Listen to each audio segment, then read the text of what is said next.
Hey friends, welcome back. We are in the kitchen today. I'm Amanda. This is the Happy Homestead, and today we are going to tackle and start the dough for the September Make Bread 365 challenge. If you've been following along, you know that the whole goal is every month we are making a brand new bread product and learning how to master that so that we are limiting our dependence on the store or outside sources. And so this month, September, is ciabatta. We have done sandwich bread, focaccia, tortillas, bagels, artisan loaf, English muffins, baguette, brioche, and now ciabatta. Even some of those, as I say that, I'm like, did I do that? I don't remember all of those. And then October is multigrain, November is pita, and December is croissant. I'm actually really excited to do December because I've never made croissants before. And today's ciabatta. I've never made ciabatta before, but we are going to have some Philly cheesesteaks for dinner tomorrow night, and I'm going to make some ciabatta bread instead of using a sort of like hoagie roll to do that. So this is a sourdough recipe. This is Lisa Farmhouse on Boone's recipe. I will link it below. I had such great success with her brioche last month, that recipe, that we're gonna go with her ciabatta. And mind you, before I jump right in, I'm still in the midst of the great purge, still working in the kitchen, lots to do. I mean, it's gonna take a while, but that's why things are still in a little disarray. Okay, so we have here in this bowl, 630 grams of bread flour. I have here 472 grams of filtered water. I've got my Redmond real salt, and I've got my active starter. It's been going all night and all morning. I fed it last night. It's active, it's bubbly, it's beautiful. So this starts out really just like how I make all of my sourdough loaves, where it's just the flour, the water, the starter, and the salt. So no real difference there. I'm going to add in a tablespoon of Redmond real salt. And I like to add my starter to my water. I already have my water weighed. It is 472 grams. So I'll tare the scale, and I'm going to add 227 grams of starter. And the reason I like to add the starter to the water is because then I feel like when I am adding this to the flour, it incorporates a lot better. I'm pausing here because I want you to see that. Do you see how my starter is floating? It is floating in the water right at the top. That's also a good indicator that you know your starter is ready. If it sinks to the bottom, no bueno. So 227 is what I'm looking for. 226, close enough. Just a little bit left, that's perfect for when I need it next time. So now I am going to just kind of mix this up. This is just a trick I learned when I was making sourdough, because again, I feel like the water is just a great vehicle to help distribute the sourdough starter better. And we're gonna pour this in. And we're gonna make it come together in just a shaggy dough.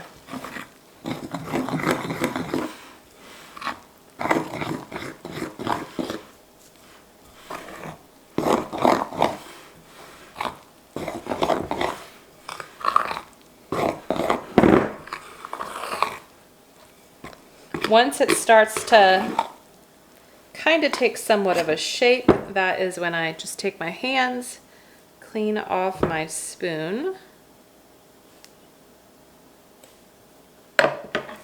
and get on in there. I'm just kind of flipping, making sure that we are getting all of the flour incorporated in here, especially like on the sides of the bowl.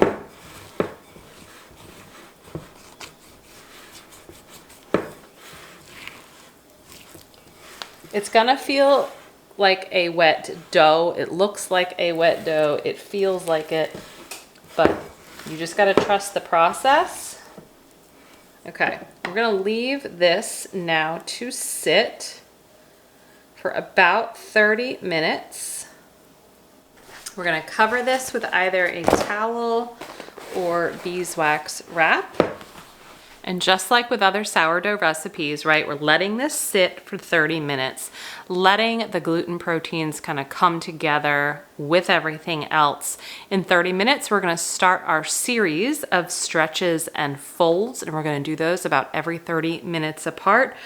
I usually do about 3, and I'm just looking at Lisa's recipe, and that's what she says as well.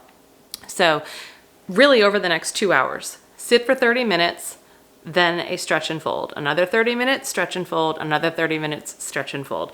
So after that 2-hour time period, we will then cover this back up, leave it on the counter for a few hours, and put it in the refrigerator overnight. And then tomorrow, we will form our dough into the ciabatta rolls. All right, 30 minutes is up. We're gonna do our first series of stretches and folds, and the dough is still pretty wet. A trick is to actually wet your fingers and hand. Just run it under the faucet and kind of get your hands in there, and we're gonna pull up and over. And we're gonna do that till we go all the way around.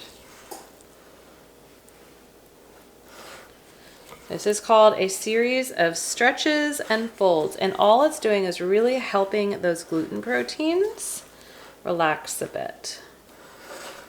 And once you've gone all the way around in a full circle, cover it back up, and we'll wait 30 more minutes and do this again. Round number 2, same process. And you'll find that as you get, through the second and third set of pulls, that everything will stretch so beautifully. It won't be as hard. The first time is just, it's a little bit harder, and you may not feel like you can pull as hard without the dough breaking. You don't want it to break. But by the second and third one, you'll notice a distinct difference. So the second one is done. One more in 30 minutes. All right, stretch and pull number 3, wet hands. Same exact process. After we finish this one, we're just gonna leave it set on the counter for a few hours. And then tonight, or I guess in about 4 to 5 hours, I'm gonna go ahead and put it in the fridge, cover it and leave it in the fridge. And then we'll come back to it tomorrow. But oh, look at that beautiful bubble right there. Do you see that? Watch. Oh yeah. So you're gonna start to see some gorgeous sourdough bubbles in here.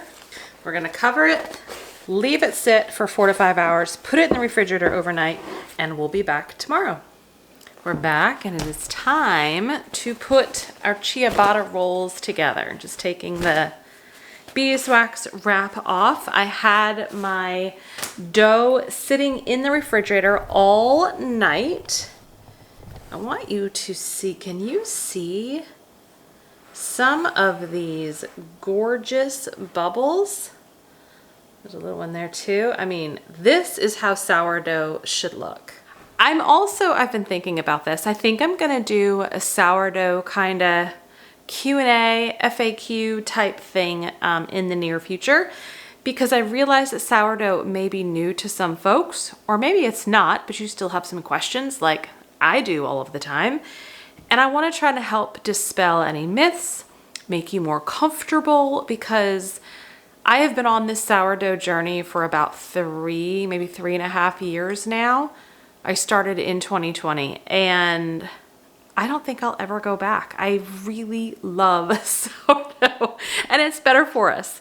So what we're gonna do is, I've got some all-purpose flour here on the counter. I'm going to very carefully bring this out onto the counter, onto that floured area, without trying to break a lot of bubbles.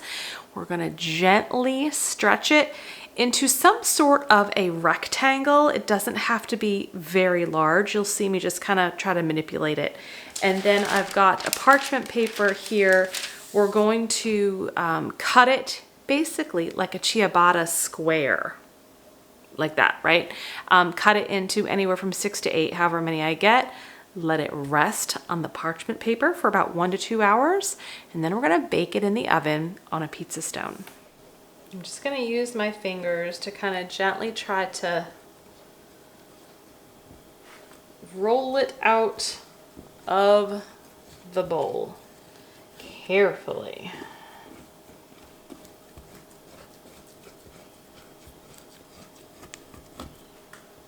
If you have a bowl scraper, that would work too. Again, just very carefully. But I find my hands and fingers work just fine. Okay, so got it out.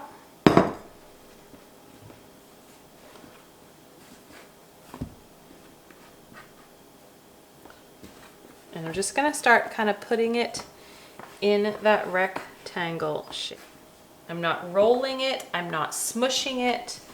I'm trying to be very gentle so we don't lose some of those gas bubbles. Now the bubbles form, look, there's a bubble right there. The bubbles form because the yeast, the natural wild captured yeasts, are feeding on the sugars, which is what you want, and the gluten, because it helps create an easier digestible bread. That's the whole benefit of sourdough, is it actually creates a much better digestible product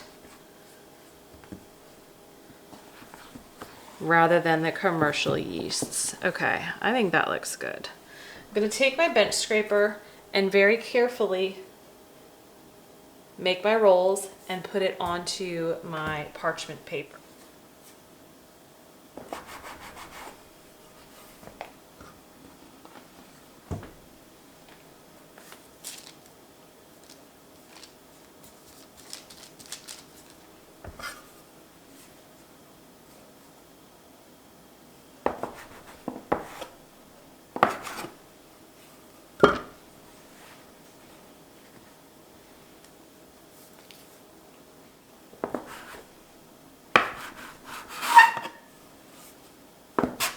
I'm actually cutting some of these into smaller rolls, just because children, smaller bites, smaller pieces. I'd rather them have something that they can tackle than we have too much waste of leftovers.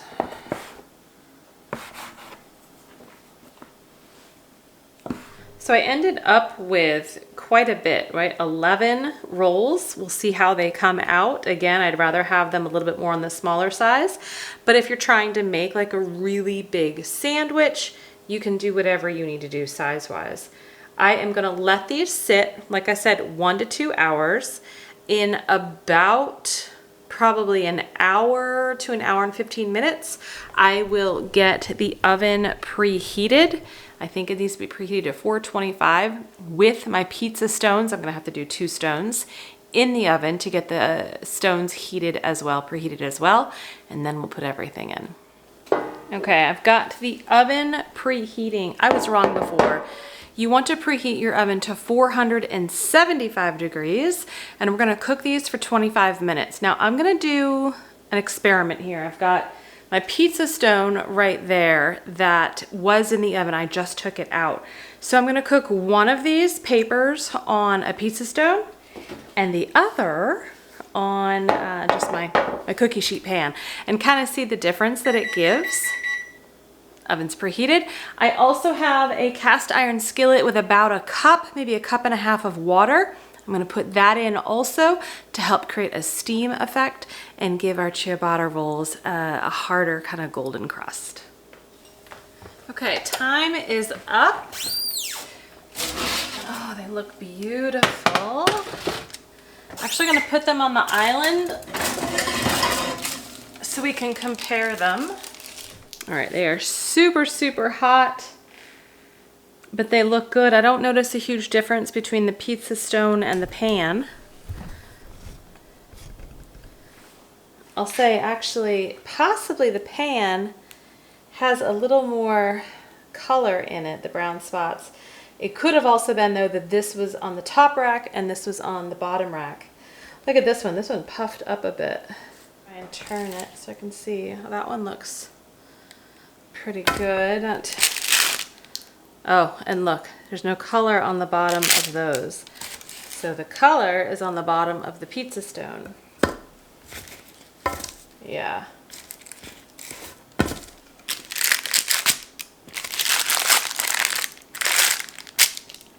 But they look and smell delicious. I'll let these cool and then I will slice them open for our Philly cheesesteaks tonight, and I'll kind of show you how that looks. But all in all, this was so easy. This is almost like the baguette type of process, right? If you remember, I did the baguette 2 videos ago in the challenge. I basically did a regular sourdough recipe, but then cut it into 2 and put it in my baguette pan. This is almost the same type of principle. Just do your regular favorite sourdough recipe, get it into that rectangle, and then cut it out into the size rolls of ciabatta buns that you want. So I love when that happens. It's kind of like multi-purpose recipe depending upon the shape that you need.